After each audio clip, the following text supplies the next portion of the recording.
industry. There's a British captain at the helm. There's a British crew on board.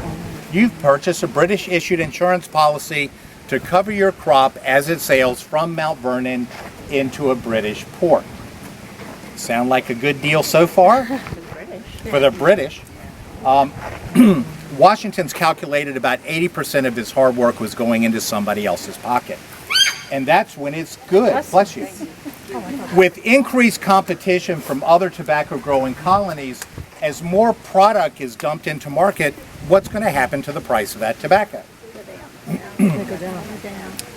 Oh, did I mention that when the tobacco arrives in England, it's graded, sold at auction, and the proceeds from the sale of your tobacco come back not as cash, but as credit towards British trade goods.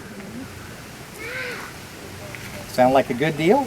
Well, it's okay if your tobacco price is here and your trade goods price is here.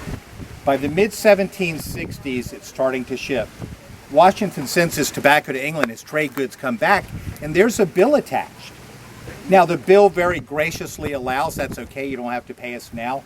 We'll take the shortage from the goods just received out of next year's harvest. That's also called compounding debt. Think of it as a credit card you could never pay off. Washington's not a big fan of debt, but he needs a replacement crop for that tobacco, and he chooses wheat. He wasn't concerned about the health impacts of tobacco? No, not then. Not then. Well, in a manner of speaking, though, he is concerned about what's happening to the soil. Tobacco depletes the nutrients from the soil. What's happening? All of his neighbors are also growing tobacco. Well, they're all having the same problem. With generations of tobacco farming, the soil is pretty well spent. It allows Washington to start buying up neighboring farms. Within a few years, the 2,100 acres he has inherited has grown to 8,000.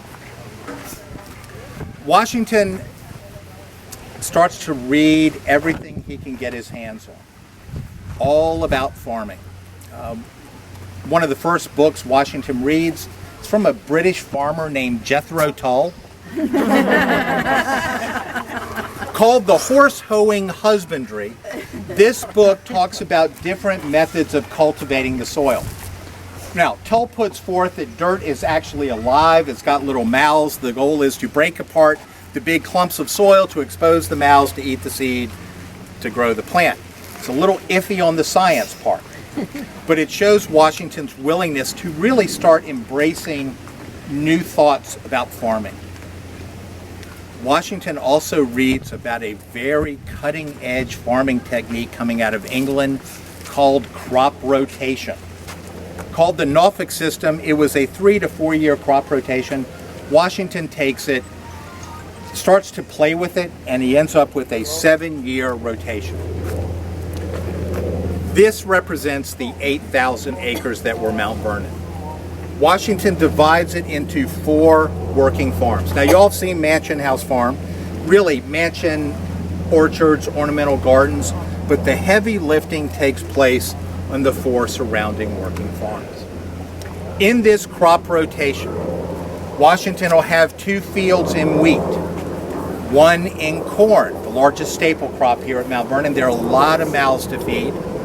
Imagine you're one of the 677 overnight house guests. You're going to get cornmeal during your visit. 316 slaves, all the hired workers. So corn is a major crop just for the estate. But in the other fields, Washington's experimenting with different natural fertilizers. He calls them green manures. Today we call them nitrogen fixers. They are clover and cowpeas and buckwheat, turnips, things that you get 3 to 4 growth cycles, plow it back into the soil, and now you're re-nourishing the soil. We were coming down, I pointed out the sheep. They're very important in this rotation. Now, each of these fields, depending on the size of the farm, would have been between 60 and 120 acres each. For the non-farmers in the group, visualize a soccer field. And now you have an acre. So Washington has 3,200 soccer fields under crop. In one of these fields, it would have been anywhere from 60 to 120 acres each. Washington has penned up sheep. Within the perimeter fencing, he has smaller movable hurdle fencing, and he's going to move the 600 to 1,000 head of sheep he has on the 4 outlying farms progressively through the pasture grass. The sheep are going to eat up all that pasture grass, and what are they going to leave behind? This is where kids love to be able to say poop. Is pasture grass different than any other grass? Not really. Okay. But the thing about sheep, they only have bottom teeth and molars, so they will essentially clear a field. Okay. But the manure they leave behind doesn't need to be composted. So now you're coming in, you're turning the soil, and you're ready to plant. Washington thinks sheep are about the greatest thing ever invented. These are the ultimate multitaskers. Because what do we get from sheep? Wool. Wool. Meat. Meat. Mutton. Milk for sheep. Cheese. But I think Washington probably would have traded all those for the pelletized manure that's going to re-nourish the soil. No visit to the Pioneer Farm will be complete until we all turn and face that way. That is Maryland. Between Maryland and our shores is the Potomac River. 18th century, best way to transport goods is by water. So there is your interstate highway.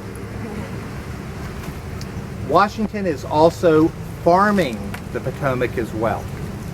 Starting in April and for about 4 to 6 weeks, the shad and herring would spawn upriver, and in good years, Washington will pull almost 2 million fish from the river.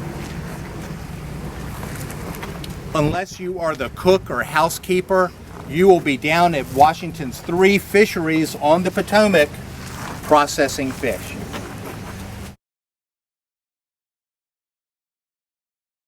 I mean, one who understands the best course of crops, how to plow, how to sow, how to mow, how to hedge, to ditch, and above all, Midas-like, one can convert everything he touches into manure. And here's the part that's the best part of the quotation, which is missing, as the first transmutation towards gold. Now think about really what he's saying. Everything he touches. Washington is trying all sorts of new fertilization techniques. Washington is devoting acres of farmland to doing strain studies, density studies, fertilization studies. What's happening? Most farmers have 300, 350 acres. They're doing the same thing over and over again. Now, I'm sure none of you have ever worked with somebody who said, well, this is the way we've always done it. You know, the next progression in that is the classic definition of insanity, and that's doing the same thing over and over and expecting different results. Farmers are doing the same thing. And Washington realizes that the current practice of farming is unsustainable. People are coming in, clearing the land, planting, stripping out the nutrients, packing up, and continuing to move west. He writes a letter to a friend in South Carolina named Drayton, where he really rails against this practice. He recognizes that really we need to be better conservators of the soil. So Washington will set aside all of this farmland for doing these different studies. Washington's receiving seeds and cuttings from as far away as China. He has become really within the farming community, and I'm loath to use this term, a rock star. One year he goes into one of the creeks, pulls some creek mud out, spreads it all over the field. It does quite well. He says, all right, well, let's try this. So he goes in and pulls some river mud, spreads it out all over the field. It killed everything. So, mental note to self, don't do that again. But in the process, he is experimenting. He is trying to move agriculture forward here in the colony, well, in the United Colonies and United States. In his last address to Congress, Washington proposes, as a nation, we needed a clearinghouse for agricultural science. Today we call it the Department of Agriculture. But Washington's vision for the Department of Agriculture doesn't come to fruition until Lincoln signs the Organic Act in 1862. So when we talk about Washington, the pioneer farmer, we think we're standing on pretty firm ground.